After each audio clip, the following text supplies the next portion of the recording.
नमस्कार दोस्तों, study IQ में आप सभी का स्वागत है। मेरा नाम है डॉक्टर महिपाल सिंह राठौड़ और आज इस वीडियो में हम डिस्कस करेंगे हींग कल्टीवेशन के बारे में। जी हाँ, आपने सही सुना है। भारत में जो एक बहुत ही कॉमन मसाला है, हमारे खान पान में डेली उपयोग में आता है, हींग। आप जानकर हैरान होंगे कि इसका भारत में बिल्कुल भी कल्टीवेशन नहीं होता। हींग भारत में नहीं बनती है। इसको हम 100% इम्पोर्ट करते थे, लेकिन अब देश में पहली बार हींग की खेती शुरू करी जाएगी। और ये खेती कहाँ पर शुरू करी जा रही है और इसे कौन सा वो संस्थान है जो लाया है भारत में, इन सभी बातों को जानेंगे हम इस वीडियो में। अगर आप मुझसे सोशल मीडिया पर कनेक्ट करना चाहते हैं तो मुझे ट्विटर, फेसबुक या इंस्टाग्राम पर महिपाल राठौड़ आईडी पर फॉलो कर सकते हैं। और इसी नाम से आपको मेरा टेलीग्राम चैनल भी मिलेगा जहां पर आप मेरे सभी लेक्चर्स के पीडीएफ डाउनलोड कर सकते हैं। स्टडी आईक्यू अपने स्मार्ट कोर्सेज पर नवरात्रि के उपलक्ष्य में एक्स्ट्रा 5% डिस्काउंट ऑफर कर रहा है। आपको कोड इस्तेमाल करना है नवरात्रि5 वाइल परचेजिंग एनी कोर्स। तो जो UPSC pre plus mains course है, you can get it at a very reasonable price till October 26। तो जल्द से जल्द डाउनलोड कीजिए स्टडी आईक्यू ऐप और इस यूपीएससी स्मार्ट कोर्स को अवेल कीजिए। तो ये है भारत के हिमाचल प्रदेश का लाहौल और स्पीति जिला। एक बहुत ही सुदूरवर्ती जिला है। यहाँ की आबादी बहुत ही कम है, काफ़ी बड़ा ज़िला है और ये ट्रांस हिमालयन रीजन है। तो अगर हम मैप में यहाँ देखें तो ये लाहौल स्पीति ज़िले की आपको बाउंड्री नज़र आ रही है जो रेड कलर में बनी हुई है। तो ये काफ़ी बड़ा ज़िला है एरिया वाइज भी, और ये हिमालयन माउंटेन्स के पार वाला एरिया है। So this is called trans Himalaya. और यहाँ पर मेनली बुद्धिस्ट आबादी है, बहुत ही कम आबादी है। विलेजेस की पॉपुलेशन 50, 100, 150 इतनी ही होती है, इससे ज़्यादा आबादी नहीं है।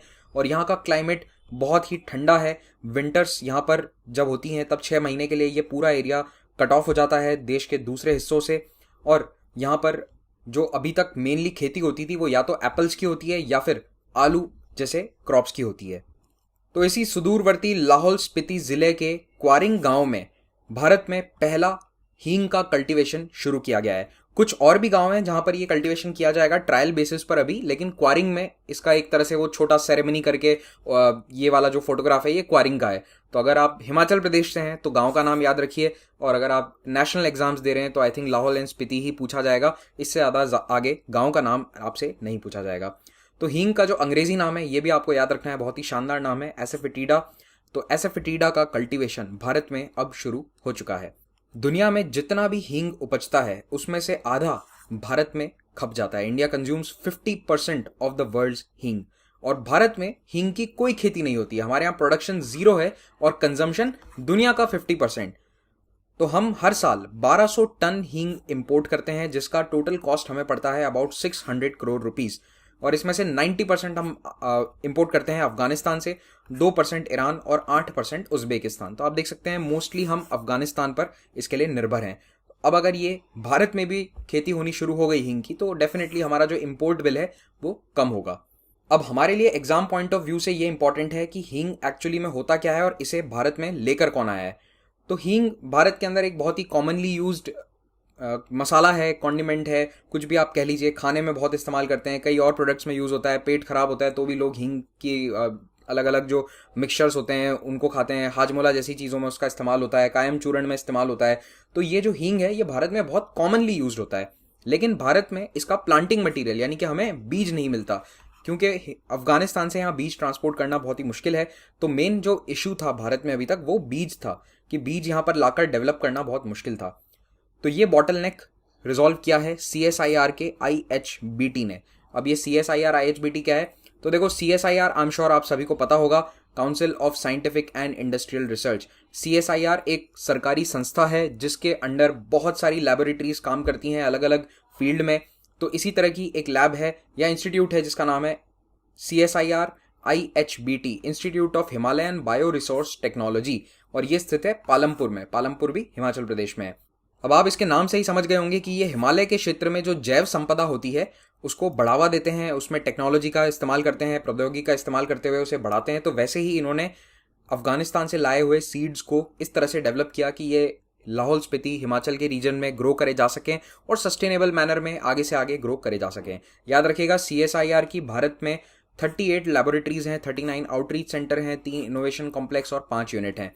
अगर आप लोग चाहते हैं कि हम CSIR पर ही एक अलग से लेक्चर बनाएं तो कमेंट बॉक्स में ज़रूर मेंशन करिएगा। एक डिटेल्ड लेक्चर केवल CSIR के ऊपर हम बना सकते हैं। अब हींग हमें किस पौधे से मिलता है वो आपको मालूम होना चाहिए। फेरुला फेटिडा या फेरुला एसाफेटिडा। तो फेरुला फैमिली में कई सारे पौधे होते हैं, लगभग 130 स्पीशीज अभी इस जीनस में हमें स्पीशीज देखने को मिलती है, फेरुला जीनस में। लेकिन उनमें से कमर्शियली जिससे हींग निकाली जा सकती है, जिसका स्वाद जो हमें पसंद है वैसा होता है, वो केवल इन 2 से मिलती है। तो ये एक प्रकार का हर्ब है। ये वाला जो पौधा आप देख रहे हैं छोटा सा, ये भारत में उगाया गया पहला हींग का पौधा है। तो पहला वो वाला हींग का पौधा जो एक्चुअली में इकोनॉमिकली हमें काम आती है, ठीक है। और ये पौधा वैसे नेटिव कहाँ का है, ईरान और अफगानिस्तान का ही नेटिव है, वहीं पर ये हमेशा से पाया जाता है। तो ये एक बहुत खूबसूरत फोटोग्राफ है ईरान का, जहां पर ये हींग के पौधे आपको दिख रहे हैं। तो ये जो येलो कलर के आपको छोटे छोटे हर्ब्स दिख रहे हैं, छोटे पौधे दिख रहे हैं, ये हींग के पेड़ हैं। तो इनका स्ट्रक्चर कुछ इस प्रकार का होता है। अब आप सोच रहे होंगे कि हींग इसमें से मिलती कहाँ पर है। तो देखो, हींग जो है ना इसका फ्लावर है ना इसका स्टेम है।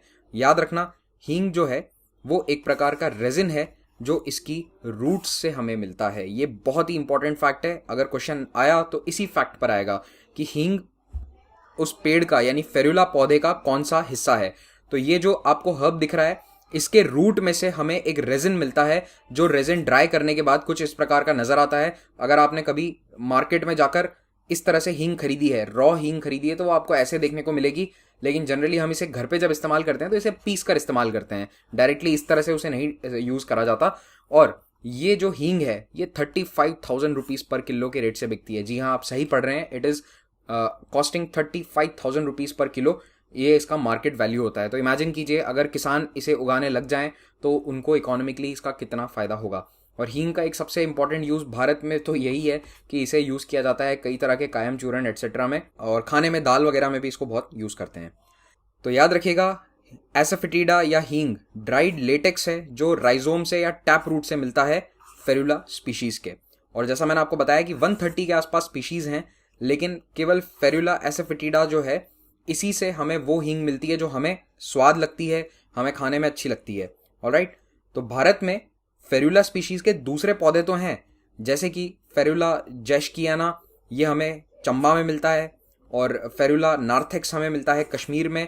लेकिन ये जो फेरुला एसाफेटिडा है ये भारत में नहीं मिलता था। तो यहाँ पर भी क्वेश्चन आपको घुमा सकता है एग्जामिनर कि फेरुला भारत में, फेरुला जीनस मिलता है या नहीं। तो डेफिनेटली मिलता है, लेकिन फेरुला एसाफेटिडा नहीं मिलता था, जिससे हम कमर्शियली हींग का प्रोडक्शन कर सकते हैं। तो अब ये जो सीड्स हैं ये अफगानिस्तान से हम ला नहीं सकते थे, क्योंकि देखिए अफगानिस्तान का भी इतना कोई डेवलप्ड मार्केट नहीं है कि वो इंटरनेशनली सीड बेचें।